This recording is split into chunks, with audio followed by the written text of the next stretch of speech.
welcome back to my channel. It's your girl Somi here again. If this is your first time tuning in, I hope you subscribe. I hope you join the family. If you're an OG, if you're an OG, love you down. I love you guys so much. So as you can tell from the title of this video, we're going to do a Q&A. I posted a Q&A prompt on my Instagram stories. So if you're not following me on Instagram, make sure you do that. Okay. So I posted that on there and you guys asked me a bunch of questions. So let's get into it. First question, how do you plan out and budget for your trips? Ooh, now that's a really good question because you guys know I just came back from Nigeria. If I'm being real honest with you guys, I don't necessarily budget for my trips. I don't say, okay, I'm putting out $2,000 and I'm going to spend, just $2,000 on this trip. My mindset kind of is like, if I'm going on a trip, let's just say I know I'm going on maybe 2 major trips in a year, I know that, okay, yeah, I'm going to give my all to those trips. I don't really budget, which isn't necessarily a good thing. Maybe it's because I know that I'm not much of a splurger. Like, I don't buy unnecessary things. I don't do unnecessary things. I do what needs to be done. So it's like saying, okay, you need to buy a generator because there will be no light if you don't buy a generator. I'm going to spend how much I need to spend to buy a generator because we need light. Do you get my drift? Like, I don't spend excessively. I buy and spend as needed. So I don't necessarily budget and constrain myself too much. However, I have a savings account. There's the emergency portion of it, and there's also the pleasure portion of the savings. So whenever I need to travel, I will take out maybe a certain amount of money from my savings account. Have a high interest savings account. Don't just put your money in a random bank that doesn't give you enough interest. Not the regular big banks, or not those ones, because those ones, their savings are peanuts. So have a high interest saving account like EQ Bank. There's also Tangerine. I think there's Neo as well. I'm going to put a link in my description if you want to have a high interest savings account. At least I know that the money that I'm saving is generating interest, so that when I want to travel, I don't feel bad for spending my savings basically. But I split my savings into emergency and pleasure, and I just take from the pleasure money. So that's it. That was long. I had to just explain myself. Okay, so the next question is, do you regret moving to a new country? No, I do not regret moving to a new country. Moving to Canada was a really big, huge blessing in my life. I have accomplished things. I have flourished in ways that, you know what, who knows, I might have accomplished and flourished in these ways if I was in Nigeria or in a different country, right? I don't know. I'm not God, I might have, but I'm here and I'm saying that being here has been a huge blessing to my life and in extension as well to my family's life. I'm so glad that I did not give up. Some of you guys might not know this, but I got rejected the first time I applied for my Canadian study visa. And after that rejection, I was like, okay, no, this is it. I am not doing this anymore. I was like immediately, and that's kind of like one thing about me. When one door closes, I'm like ready to bust open another door. Like, okay, fine, I'm gonna go somewhere else. So I'm grateful there was this person at the time that was helping me with my visa, and he said, let's just try again. Like, don't give up. Let's just do it one more time. Give our all. And I was like, okay. So I put my all and I did it again and I got my visa. Anyways, no, I do not regret moving to Canada. So the next question, how do you adapt to moving to a new country? Moving to a new country is hard, right?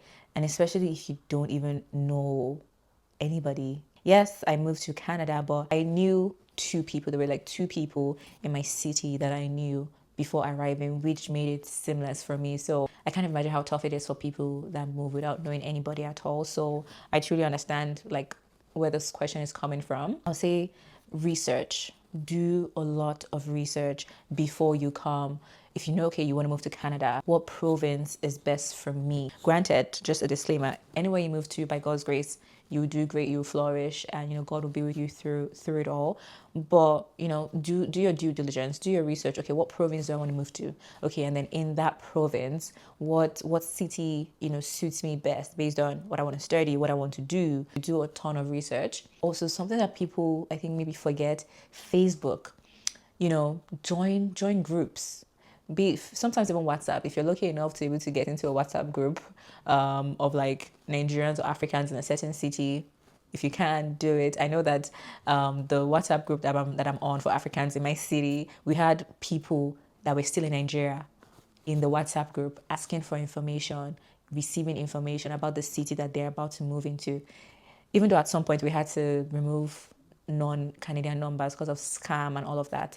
But join groups, if WhatsApp is not available, join Facebook groups. If you type the city you're moving into, maybe rental, if you're moving to Toronto rentals, Toronto car rentals, Toronto house rentals, just Toronto, like you would, and that's for example, you would find groups and then you join, you ask people. That's part of the research. Just put yourself out there. And that leads me to my next point of putting yourself out there. When you're now eventually in the country, in the city that you're in, you cannot be an island. You cannot be, you do not even aim to be an island in this country. Private life, yes, like me saying you can't be an island doesn't mean, of course, if you want to keep your life private, keep your life private, but closed mouths don't get fed. I know people that have gotten jobs from just having a conversation with the cashier at the counter, like at the grocery store. like like you just never know where your opportunity will meet you. So don't be an island. Join communities. I always say, like, in any city you find yourself in, I know it might sound like a strategy and not like a good reason to go to church, but join a church if you're, of another religion. Join the gathering of that religion. That's a great way to find people that are willing to help you. Like if you go to church and you go and meet the pastor, do you think the pastor will not help you? Oh, pastor, I'm new to Camels. Even without you asking, self, most of the pastors, at least that I know, they will approach you. Oh, you're a newcomer. How are you finding it? Are you doing okay? And with that, you're saying, okay, I'm looking for an apartment to rent. I'm looking for a car to buy. I'm looking for something or something. Where's the most affordable grocery store to go to? Like, you have to put yourself out there. You can't say, okay, I'm new, I'm shy. No, don't do that. You have to be willing to put yourself out there when you come to a new country so you don't die in silence, because knowledge is power. Having knowledge is key to almost everything, right? You think, okay, maybe this is how I have to do it. But by the time you hear how 3 other people did it, you're like, okay, might as well do it the way you did it and not have to suffer and struggle. Like, yes, of course, even if you don't meet or, reach out to people, you will survive eventually, because at the end of the day, you're an adult and God has got you, right? But you don't have to choose struggle. If there is like an easy route, a legal, easy route, why not use that route, right? So don't choose to struggle in silence. Reach out to people, join communities, and that's a great way to adopt to a new country. What did you study in university? Ooh. Now, this is one topic that I don't like talking about much because I get a lot of judgment and question marks. So I studied in university for my undergrad bachelor's. I studied nursing. Yes, BSc nursing. And then I came to Canada and I studied human resource management in Canada, and that is what I'm practicing now. Yeah, that's where I'm at right now. I like to always give a disclaimer that I'm never saying never to the nursing career, but that's just not for me right now. Yeah, oh, so the next question is totally related to it, but it's a different person. So it says, I'm trying to get into the HR, human resource industry, but it's so hard. Any tips? Be willing to start with entry level jobs. Like, I know, yeah, you want to be the HR manager, you want to be like the recruiter, you want to get the big dog immediately. But if you're finding it hard to get that role, I would say open yourself up to entry level jobs. An entry level job could be maybe an administrative officer, a clerk, for example. That's, in the admin area. So when there's a position that opens up for HR, maybe in that company, maybe in a different company, you can then scale up. A lot of these administrative roles will have transferable skills that you can use when you're applying, and including your resume and during your interview when you're speaking with the recruiter. Those transferable skills from the administrative jobs will help you. It could be even an HR assistant. You can assist the HR manager. Those jobs exist. So look around. Like, still aim high. Like, I'm all for aiming high, but still kind of maybe drop your eye a little bit and then just look around for those entry level jobs so that you then get into the system, get in there, and then work your way up into the big role that you want, right? So that's a tip I would give. So the next question, what would be your advice to someone who wants to move but is still in their home country? Yeah, this is pretty much the same as the other question. So what I would say to this is strategize. Okay, you guys, things are changing. Policies are changing. Immigration rules are changing. I cannot even keep up. The changes are too much that I can't even read anything again. If someone sends me any immigration news, I'm like, there's no point opening this thing. Like it's so much. There's so much happening at the same time. So you need to be strategic. The rules that were in place when I came to Canada, they're no longer there. The rules are changing. The rules for postgraduate work permit when I came, there is no longer the same. I think now you have to write an English exam to get your postgraduate work permit, whereas during my time, we did not have to write an English exam to get postgraduate work permit. So a lot of changes are being put into effect. So if you're planning to relocate to Canada or to any country right now, you have to be very strategic. Like before, like when I came, you could literally just say, okay, I want to study any course. You could just come with any degree. People would just apply for any course and they would just come and then they will get their papers and whatnot. But now there are certain programs or courses that if you take, you cannot get the work permit you need. You cannot get the postgraduate work permit, right? So now you have to use a lot more strategy than we did during our time. So if you want to come, let's just say you want to come for study. I came to study, so that's the route I usually talk about. So if you want to come as a student, make sure that the course you want to come and study is eligible for postgraduate work permit. You get what I mean? So you can't just pick any random course. Okay, I feel like doing this. You have to know the courses that are eligible for postgraduate work permit. Okay, so more than anything right now, you have to be strategic. That's just what I have to say about that. And I wish you the best. So, a lot of question about moving. Okay. I moved to Toronto 8 months ago from Nigeria, but I've been finding it hard to make friends and meet people. I've never been the going out type. Any tips? So I'm just gonna just revert back to my second or third question, which is you need to put yourself out there. Yes, I know you're not the going out type, but honey, go to a community gathering. You always organize things in the city. Also, social media is there as well. I'll give you an example. Like, I feel you. I'm like this. Like, I'm a little bit introverted, so I don't like reaching out. I don't like crossing boundaries. Like, if I'm not like really close to you, I like set boundaries for myself not to overstep. But I did something recently, so maybe this will even ginger you. Because I work remotely, right? So I've only seen like maybe I think 3 or 4 of my colleagues in person, and that was like my first day on the job, and they came to welcome me. After that, that was it. So what did I do? I reached out. I was like, hey, do you want to grab brunch, coffee sometime? And she was like actually excited. She was like, yes, absolutely, I would love to. Like, you don't even know if the person you're approaching wants to be friends with you or wants to even make friends, right? So see, maybe you can even see it as a way of maybe helping someone, because someone else might be too shy to say it to you. So you take the bold step to say it to them. So just put yourself out there. I know it's hard, but do it. Like, you needed to see me as I was typing that message. I was like, oh my God, what if they say no? But I asked and they said yes. And the worst thing anyone would say is, no, I don't want to go out for coffee or brunch with you, or no, I don't want to be your friend. It's okay. Just put yourself out there. Why not? What do you genuinely think about meeting your We'll enter the juicy part of this. What do you genuinely think about meeting your partner in Canada? First of all, I'll just say something came to mind as I read that question. So when I came to Canada, I realized that a lot of people use this word partner a lot. This person that said this partner, I'm pretty sure this person is living in Canada. People use that word partner a lot. You would typically hear my boyfriend, my girlfriend, right? Maybe from, let's say, Nigeria. That's what you hear. My boyfriend, my partner, my husband, my wife. But here, partner. That's just like a side thing I wanted to say. Whether it's dating, whether it's marriage, common law, everyone is partner. So using that word, I know this person lives in Canada. But anyways, what do you think about meeting your partner in Canada? I think it's possible because I get it. A lot of people say it's really hard to find a significant other in Canada. And I get it. It can be hard because Canada, honestly, it can be a bit like if you're not intentional, you would be secluded from the world, even from yourself. You even start becoming a shell of yourself if you're not careful while living abroad. So I get it, and because people are working, like you have to pay rent.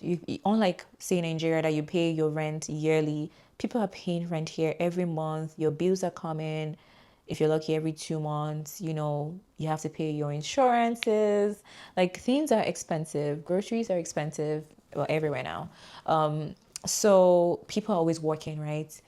Even your friends, like you can barely hang out with your friends. Oh, I have shifts on Tuesday morning. Or then me, I have a shift on Tuesday afternoon. And then the other friend has a shift on Tuesday morning as well, or on Wednesday morning. So they can't go out the night before because they have a shift early in the morning. Everyone is hustling.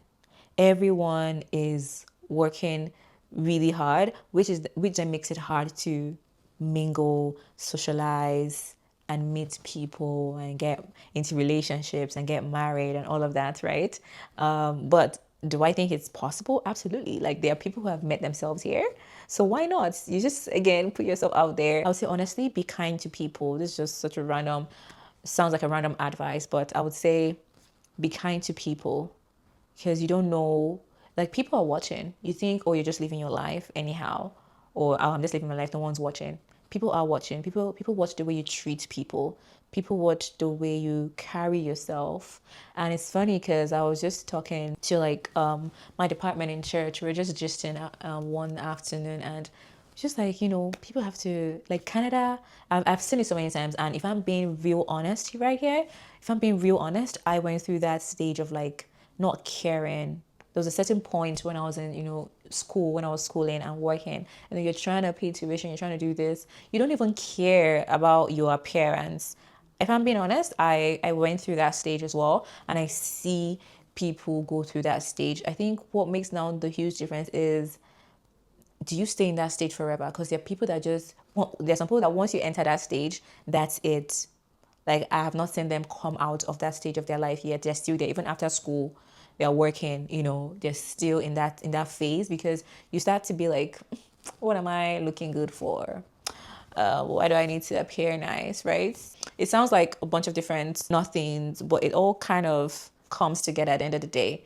You want to be in a relationship, look good, smell good, put yourself out there, be kind to people, things like that. Of course, like it's not guaranteed that I would exactly bring you someone, but I'm just saying from what I see a lot, like in my surroundings, like those things tend to be factors as well. And open yourself. I know this person specifically said, what do I think about finding a partner in Canada, but I'll also say open yourself to a partner from anywhere in the world, really. Partner might not be in Canada.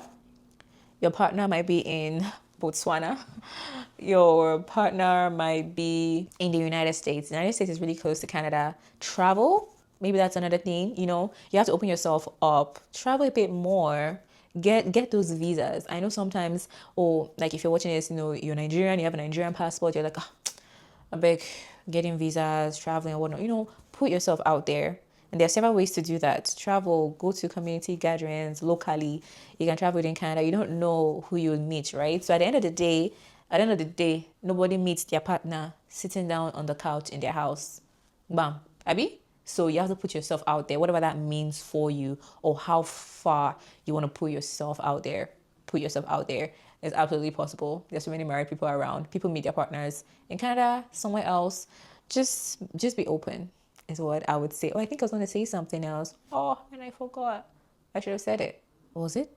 Meet your partner somewhere else. Anyways, I'm sorry guys. I was going to make another point, but then I forgot about it. So that's it. So someone asked, are you married or single? I'm single. I'm not married. when What comes to mind when I get this question is like when I fill out a form, there's like single, married, divorced, separated, common law. I'm single, based on the question you asked me. Okay, so I fear that this video is going to be too long. Have you applied for your PR, and what route? Oof, you guys. PR is permanent residence. This PR journey, I have to sit down and tell you guys about that in a separate video. But yes, I have applied for my permanent residence. What route? I use the BCPNP route. So BCPNP is British Columbia Provincial Nomination Program.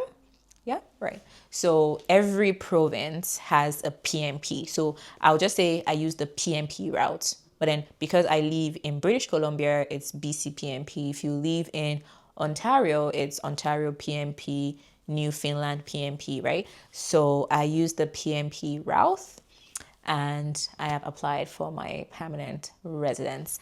Let me know if you guys want a more detailed video on that because I have a lot of stories to share with you guys because this PR path thing is it's a long process. It's a thing, okay? So let me know if you guys want to hear more about my PR journey. I'll be happy to share because why not? We're all here to learn from each other, right? So let me know and I got you. Which is a great question because I can relate. It's what online job would you advise me to do from home before immigrating to Canada? Okay, that's a great question because I also did an online job when I was in Nigeria before I came to Canada. I guess I would just recommend the type that I did teach. There are a lot of teaching jobs online and you do it from home. I taught English when I was in Nigeria before I came to Canada. There are a lot of them. If you go online and Google English teaching like websites and jobs, yeah, you get them. And yeah, you work from home because a lot of your clients or students are in different countries anyways. Asian countries, at least for me, I had a lot of Japanese and Korean students. I think there were a couple from the Philippines. Not a lot because I knew there were a lot of Filipino English teachers. So a lot of Asians, at least from my own company that I worked with then. Teaching English is one that I would absolutely recommend. I can't think of any other online jobs. I'm sure there are a lot. Like if you're techie, tech jobs, web design, things like that. Those are things that if you have clients, you can absolutely do. Editing for people. If you join websites or apps like Upwork, you can be a freelancer, edit for people, make videos for people, things like that. There are a lot of those kind of jobs and it's all from home. Just make sure you have really good internet. And the last question is life easier abroad or is it better at home? Hey, this is a very difficult question. Is life easier abroad or is it better at home? This is a very difficult question. This has to be a discussion, right? So my question now to you guys is easier in what way? What ease are you trying to achieve? Nigeria is easy in a sense of you have help. For example, I went to Nigeria, I went to the salon, they loosened my hair, washed my hair for me, made my hair for me. That losing and washing, you don't even know how luxurious that treatment alone was for me. That was luxury for me because for the past 4 years living in Canada, I had not experienced that. So I'll just go and sit down. I don't even have to hold the combo. I'll just go and sit down. Someone wash my hair for me. For 4 years, I'm always washing my hair for me. My arms are aching like in the shower and I have natural hair. So you can imagine how long it takes me to wash my hair and I have full hair. So if you're talking about easy, like having helping hand, being able to delegate tasks and please go and buy this for me or you go to the market, a wheelbarrow pusher is carrying all your load for you. You're not holding anything in your hand. Do you mean ease in that way? Then I would say Nigeria is easier in that sense, right? I find that like no matter whether you don't have to be stinkily rich to have help. You don't have to be stinkily rich to hire somebody. But in Canada, it's DIY. You are doing it yourself. You're doing everything yourself. So in that sense, Nigeria is easier. But if you're talking about amenities, okay, I have light, constant light. I can buy my food, keep it in the fridge without worry of it spoiling. I don't have to come back and turn on the generator or go and queue for a long line of fuel so I can have fuel at home. If you want a kind of almost of course, life is not predictable. Anything can happen. But if you want like kind of a structured life, a very structured, like with less possibility of like random things just ruining your day or happening, then maybe Canada is easier. If you're looking in terms of amenities, structure, access to, healthcare, things like that, yeah, I would say, maybe Canada is easier, but easy for me, it's sounding like, okay, I want to just walk into somewhere and people will just do things for me. I can send people to help me, cook for me, do this for me, wash my clothes for me, this is that. Yeah, of course, Nigeria is easier. But at the end of the day, it's really just both countries are great. You just have to decide what exactly you want for yourself. What does better mean for you? Do you want better infrastructure? Canada. Do you want better amenities? Canada. Do you want an easier life in terms of, let me delegate things? I don't want to lift my finger too much. And you have the money for it. Nigeria is for you, because it's very hard to find that kind of help here in Canada. If you find it, it will cost you an arm and a leg to afford it. So yeah, this is a very tough question because it all boils down to what you want for yourself and for your life. Anyways, it's a very broad topic. It's something that I should probably do a video on and just explain and just talk more about it, because there's a lot to be spoken about this particular topic. That's all for the Q&A. If you guys have more questions, put it down below. Let me know. Maybe I can film another Q&A next month, for example. Should we make this a monthly theme? Like a monthly Q&A? Let me know if we want that, and if you guys have the questions for it. Yes. So I love you guys so much. This is how you know I am a Korean drama fanatic. I love you guys. Thank you guys for watching. Please subscribe to the channel. Let me know what videos you want me to film. Okay, I am back. Let's get to it. I love you guys so much. Bye.